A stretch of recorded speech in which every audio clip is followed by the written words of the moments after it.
Well, Adam, thanks for joining us. It's really good just to catch up with you and hear how things are going with you and the Dalton Church of the Nazarene. All right, are we going by Dalton or Berkshire these days? So we go by Berkshire First. Because you're in Dalton, but you are the Berkshire First Church of the Nazarene. Right, because most of our people don't live in Dalton. So I feel Got like it. it's better to be more inclusive of where people live. Yeah, totally cool. Mhm. So just for those who are watching, Adam and Adam's church asked us to come and we got connected. We started to think about what it would look like to develop a visionary plan with their church.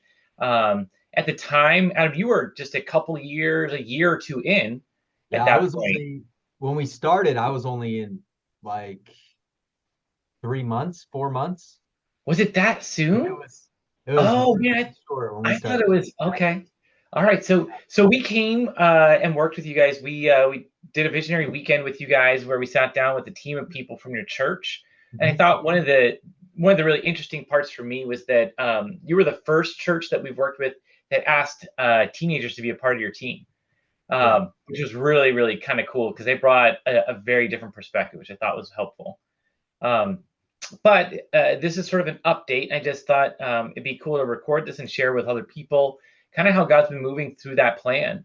Mhm. Um, so one of the let's kind of step back. So we worked with you. We kind of built the plan. Now, do you remember there was like a moment you texted me a picture of a flyer from the school district? Yeah.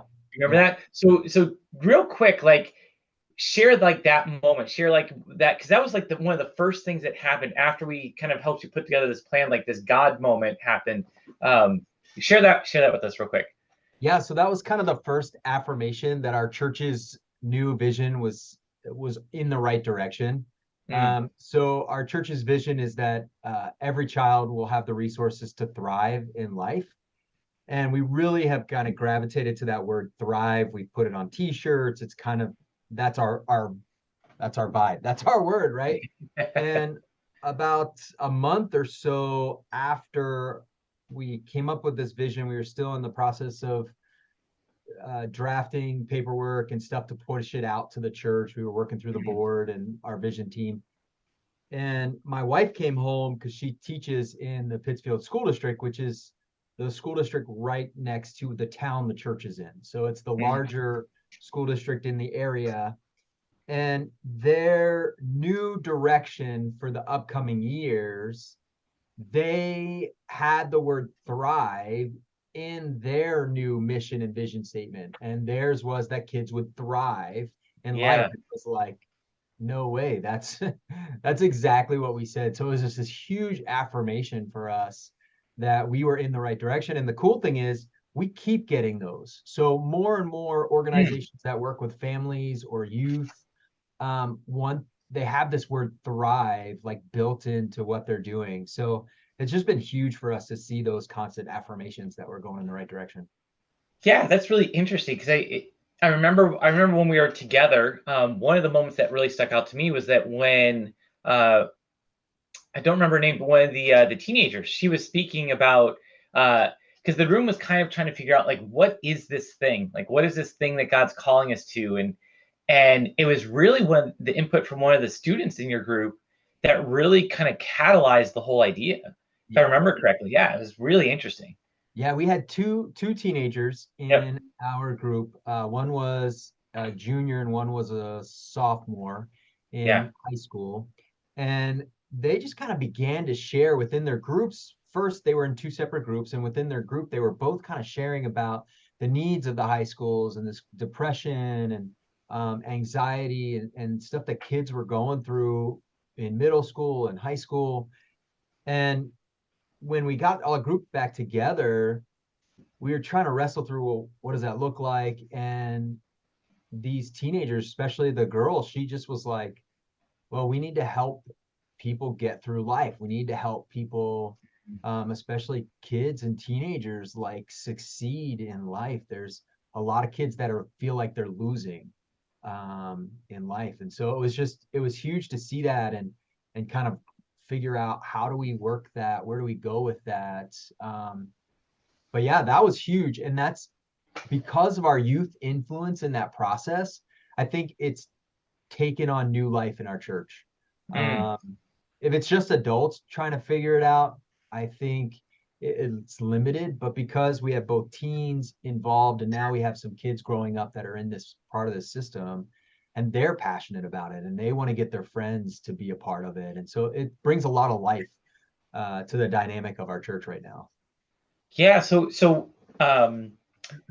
you guys launched your plan, and you start all these kind of affirmations happen. So what have been some of the practical, like what has the steps looked like for you guys? Like what have you been doing in the last sort Yes. of year or so? Yeah, it's awesome. It's interesting. We have a number of just some background. We have a number of project managers in our church, Yeah. and one of them was a part of this process, but the others weren't. And so they're like, "We're not doing enough. We're not doing enough. We're not doing enough," right? Because they're used to once you set something up, you implement it, and it just takes off. Yeah. Um, and I keep trying to encourage them. The church is doing it. You're just not seeing it. So a couple of things that we've done since we launched with our church last October. So it'll be a year since we've fully Right. embraced it across the board. Um, all of our ministry meetings begin with a time of kind of like reflecting on how are we doing? What are we doing to meet these needs? And I think the biggest piece for us is yes, we redrafted our vision about thriving, but we also, the guideposts were huge for us, which are the 4 pillars that we created, which was relational church, focused discipleship, Christian Mm. counseling, and involvement in local schools. And so we've kind of taken those, and I've encouraged our ministry teams to work and run in those. So a couple things that have started. The first thing was we totally remodeled our children's area. So we had a children's Sunday school room that was 2 classrooms, and they were Mm. both basically glorified closets. They were really, really, really small. And they were old. They, were part of the original church building, which was built in the late 60s. So they hadn't had a whole lot done to them. So we gutted them. We gutted both rooms, made it Wow. into one big room, painted, put new flooring in, new carpets, new Hmm. TVs, and just really made it a special place for the kids to feel like they could Cool.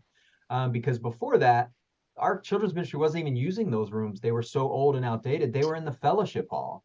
So Ah, okay. it was Yeah. like it told the church like kids are important. And then the Yeah. second piece was we remodeled our youth room. We put in a stage, we put in TVs, we put in new flooring, high top tables. Like we created a space for teens to feel like they have a place here. Mm. So those are some physical things that we Yeah. did. Um, and then some ministry wise things, we've really been working with our discipleship program to say, what are we teaching? What are we teaching our adults that's going to trickle down to our kids? We Interesting. started Yeah. we started a Wednesday night program. We didn't have a Wednesday night Bible study program. I know a lot of churches have those. We Sure. probably haven't had one for maybe 7, 8 years. So it'd been a long time since we did a Wednesday night program. So we wanted that to be our family discipleship night. So Mm. we have a meal that starts at 6. We have people bring food. And then at 6:30, we have classes for adults. We have a caravan program, which is like a Christian scouting program for our kids. And we have a youth program. And so we really want it to be a time where families can come together and Sure.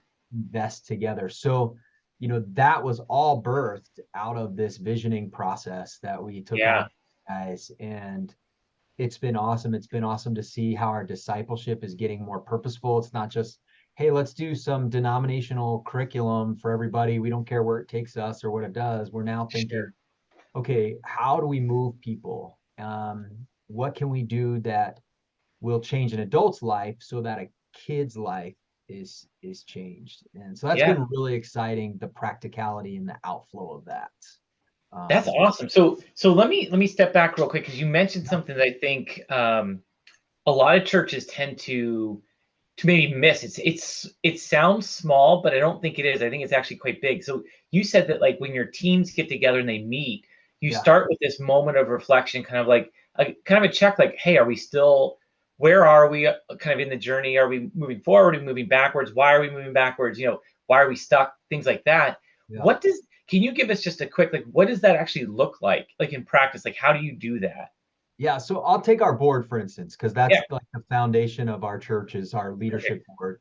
Um, we start our meeting with what we call the strategic review time. So all of our agendas have our mission, vision, and core values on there and our guideposts. So we have those 4 areas that we're focusing in. And we sit down, and the strategic review, we sit down, and sometimes it's guided. Like I'll take a specific ministry or something that happened, we'll guide through that. Other times it's more free, and we'll just start with 3 questions. What are you doing in your ministry now to promote our mission, vision, core values? What are you planning to do in your ministry to do that?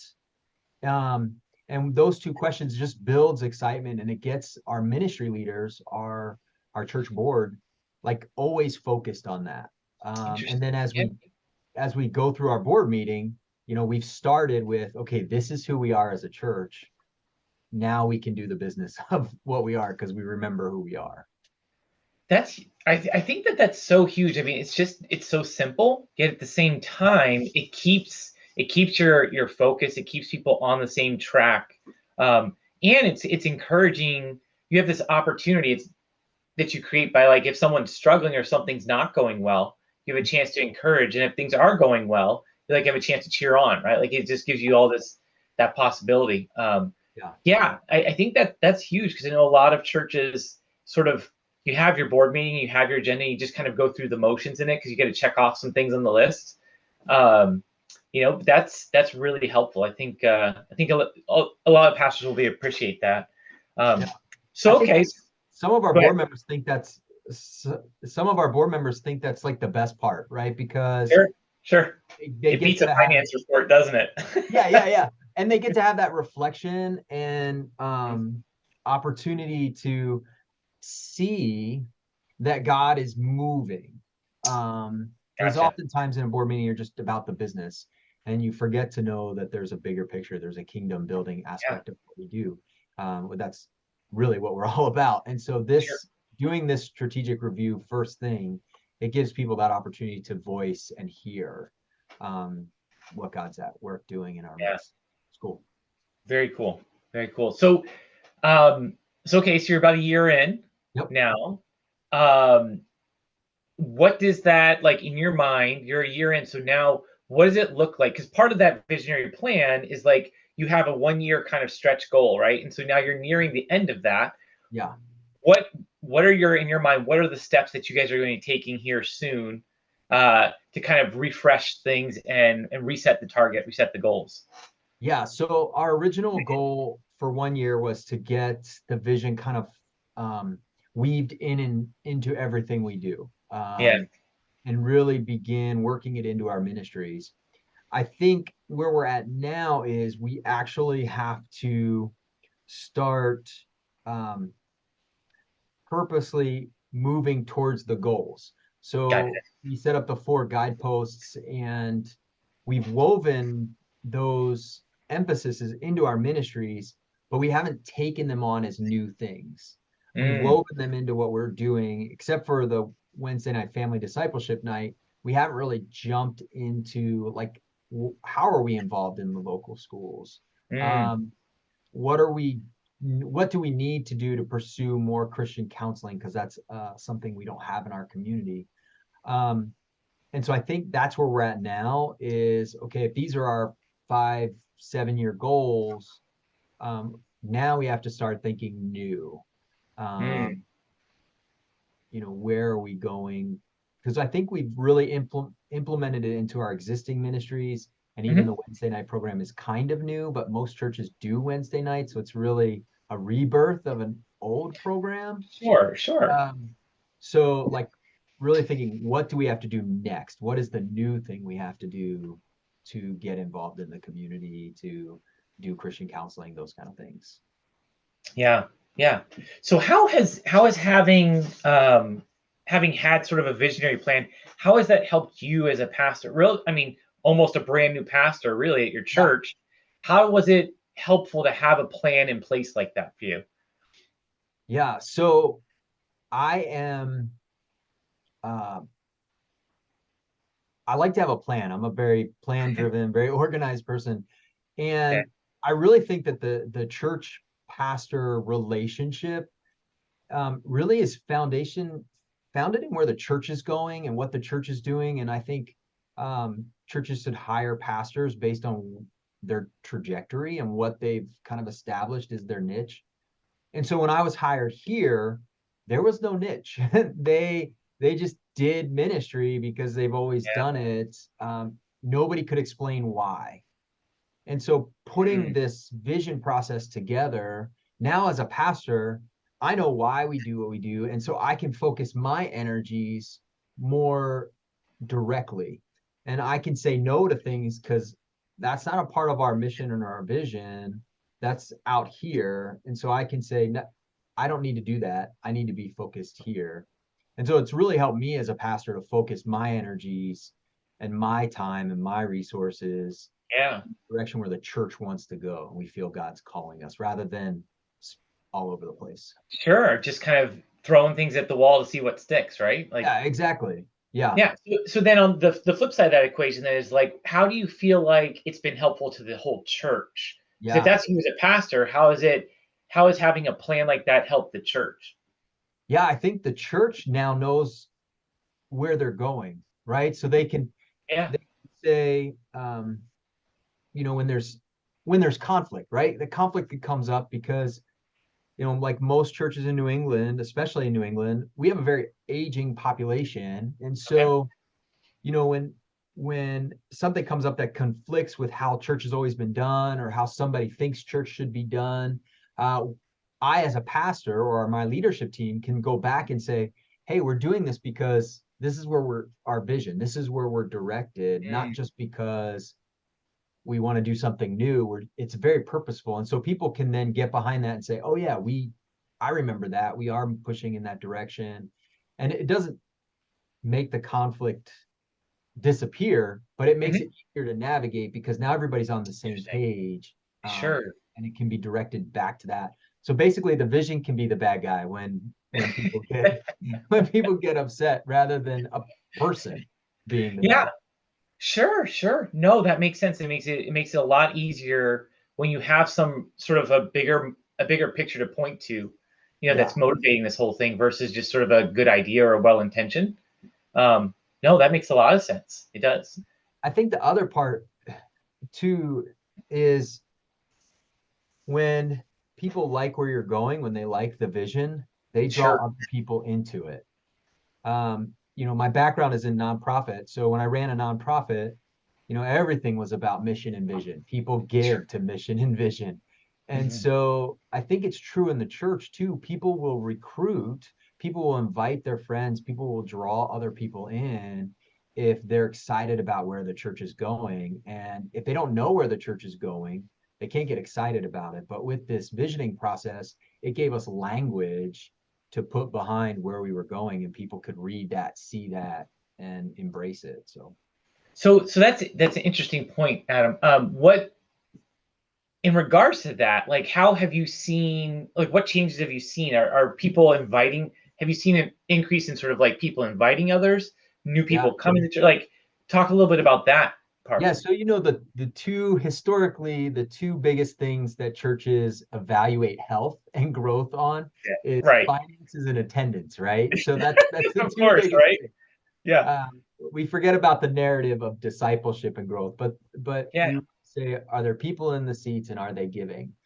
Well, for us, that's been huge. We've seen our attendance climb um, pretty impressively to the point where people who have been here a lot are like, wow, there's a lot of people in church.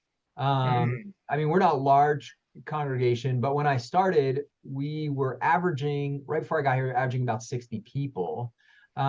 We haven't dipped below, for a monthly average, we haven't dipped below really 80 people in probably a year.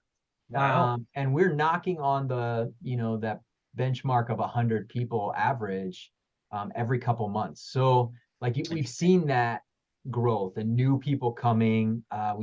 In the last year, we've baptized about 12 people. Oh, that's huge. We've brought I think around 15 people into membership over the last like year or a little bit longer than that. So that's been huge. And then our giving has just blown up. We've done a lot of renovations to the church, and Yeah. it's like, oh, we've got to take money out of reserves, got to take money out of reserves to do this. In the last 2 years, we've spent probably about $50,000 out of reserves for renovations and improvements. If you looked at our checkbook, you wouldn't notice that we spent that kind Wow. of, because Yeah. people are giving. They're passionate about what we're doing and they're giving. So those are the two big ones. Like that's the church staples. But even Right. more personally, we had a young family in our church that the wife came for years by herself. She couldn't get her kids to come. She brought her toddler because toddlers come with Can't say mom, no. right?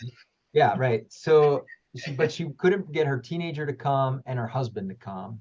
Okay. And through this process of like engaging the family, helping kids thrive, and kind of changing what we're doing, her husband has started coming. Her husband has been baptized. Her husband plays on the worship team. No way.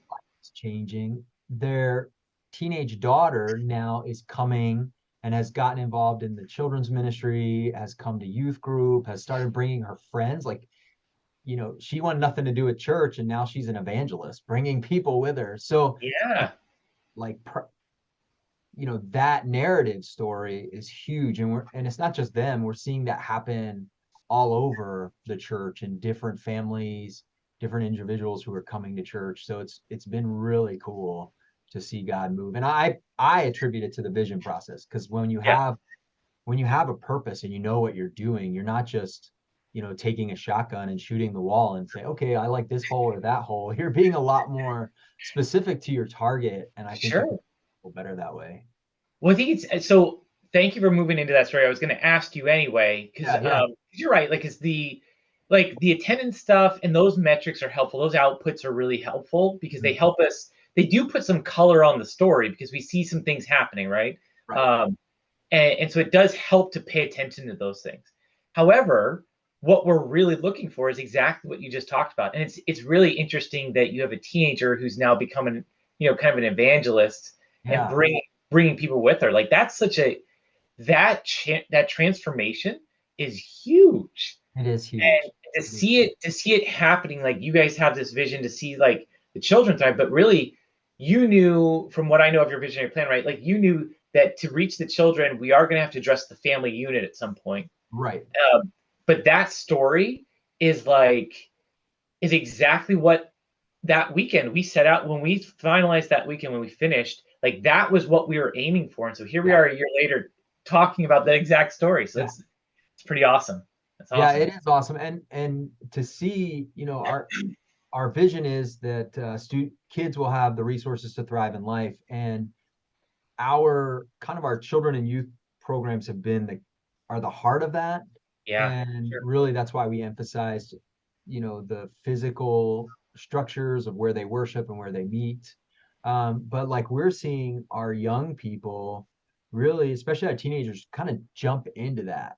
Mm. And our youth program is growing. We've got a young man who's on the football team, and he makes them come after practice. Like he says, you guys got to be here. He's like pretty influential on his team, and he's like, come Yeah. on, come on. And so, they're seeing 15, 16, 17 up students come on a Wednesday night where, before the visioning process, if they got 8, they were excited. So Yeah. they're like doubling and That's seeing more and crazy. more kids come. And so it's pretty awesome Yeah. to see God use, focusing what we're doing.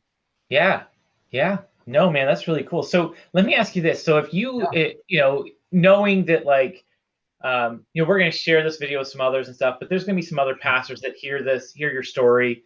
Um, and there's some that like one of the things that we try to do as vision partners, one of the things we do is we make sure that we say to churches like, it's not about copying other people, right? Like we don't like copied vision at all. We really like that's kind of like a sticking point for us. But Sure. like, so what would you say to another pastor who's hearing all of this and like who's like, man, I really wish like we could get our church kind of around that. Like, what would be a first step that you would say, listen, if you're trying to figure out your own direction at your church, like you're trying to figure all this stuff out, what would you recommend? Like, what's the first step that you would say, hey, just start here? What do you think? Yeah. I know I just threw that off the top of my head at you, so I know you didn't have a prepared answer. So Yeah. Yeah. Besides saying the answer of call you guys, but well, thanks no, for the shameless plug. I appreciate yeah, that. no problem. No, I would say the first thing to do is really get yourself and some of your core leaders, around um, thinking about your community, right? Mm, Thinking about what does your community need. hmm Um, when we started the process, I kept asking our church, if our church closed down tomorrow, Yeah. would the community miss us? Would people know we were gone? Um, and my board kept saying, I don't know. I don't know. I don't know. Our Yeah. leaders kept saying, that's a good question. And I would get that a lot. And I said, well, then clearly we don't know what we're doing. Because if the community isn't going to miss you when you're gone, Mhm. um, then are you really impacting the community? Sure, the people who go to church here will miss you. But would another organization miss you? Would somebody else in the community miss you? So I think that's huge, is figuring out that piece. Like, what does our community really need? And how Mm, can we speak into that, whatever that may be? sure, sure. Yeah. No, that's really good. I think that that's helpful. Because I think you're right. I think a lot of times, like with churches, if a church has been around for a while, like you guys mentioned, your building's from the '60s. Yeah. I was just with this past weekend. I was with a church whose first recorded year was 1932. So they've Wow. had some time, right? Yeah. And Yeah. but over time, if you're not constantly kind of looking and making sure you're seeing what's happening in your community, like it changes and you don't notice the changes. Right. You don't notice what's happening right in front of you. And so no, I think that's a great first step for any church who's just going, how did they get there? How did you guys move from like you're a brand new pastor and you've gotten this church who's been around for a while to like really press themselves into something and give themselves to something. So, um, well, let me ask you this one final question Yeah. as we're thinking through this. I'm just trying to think. I had the question and I just lost it, which is really No funny. worries, man. I'm Yeah. probably going to have to like edit. This is the chunk that we'll edit out right now because I'm fumbling through to try and figure out what I was going to say. Just stopped. Um, well, any last thoughts and comments? I mean, where do you hope to see Berkshire First like moving as they go into the future? What does that look like for you?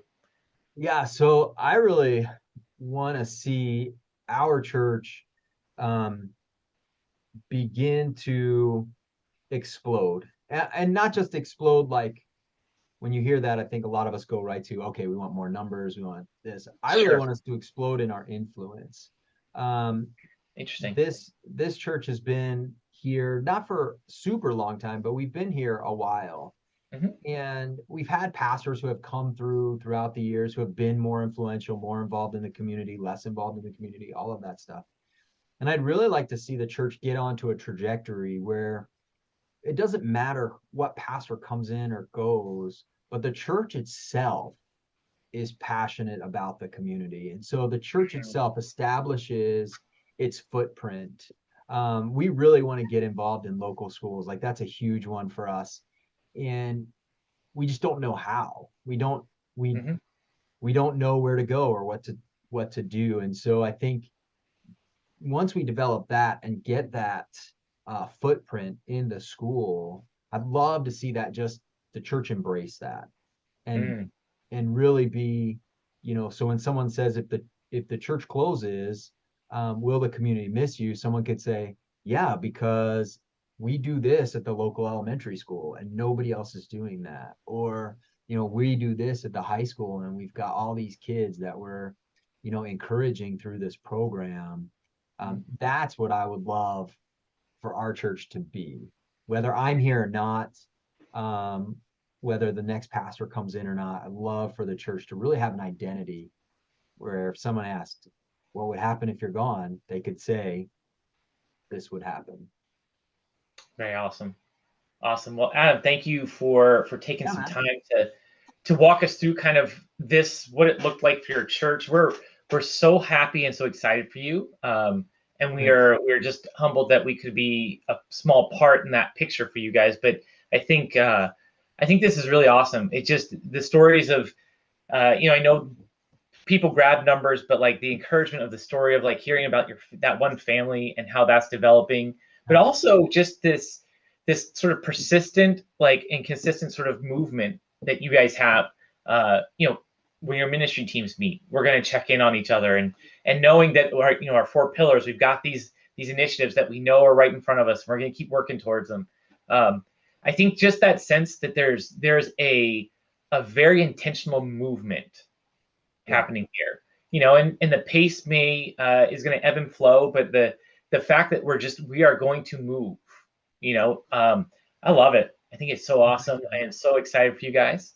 But Um, I got to tell you that, um, having a background in management, nonprofit management, doing strategic planning a lot, um, I don't think as a pastor, I would have been able to do it as well without vision partners. Like mhm. Jarrod, without you being Thank here and helping us, because I think not that you guys are like, you're the bomb, right? Like you're I'm sure there's you guys are in a field where there's a lot of other organizations too. Sure, sure. But one of the things that I feel like you brought to the table was that relational aspect, and that, hey, we want to know your church. We don't want to fit you into another box. You said copying vision or Mhm. copying mission. I think you came here wanting to hear our story, wanting to hear what we're doing, and that was huge. And Mhm. plus, it wasn't me. Like I didn't have to sit in a meeting and say, I don't think that's the right language you want to use. Like Yeah, you could do that, and our people would listen. And then yeah. throughout that process, even the follow up and the communication, like you guys have been very supportive. So I really appreciate, vision partners, and especially you, Jarrod, like kind of jumping in with us and listening to our story, and that's pretty awesome. It was super helpful. Well, thank you, Adam. I appreciate that. And just to be clear, that was unsolicited. I didn't ask Adam to say No, any of that. I'm not getting anybody for this, right? Like you need that. That's right. That's right. No, because I mean, it's true. Like even if, whether you use this part or not, but like that's Yeah, so true.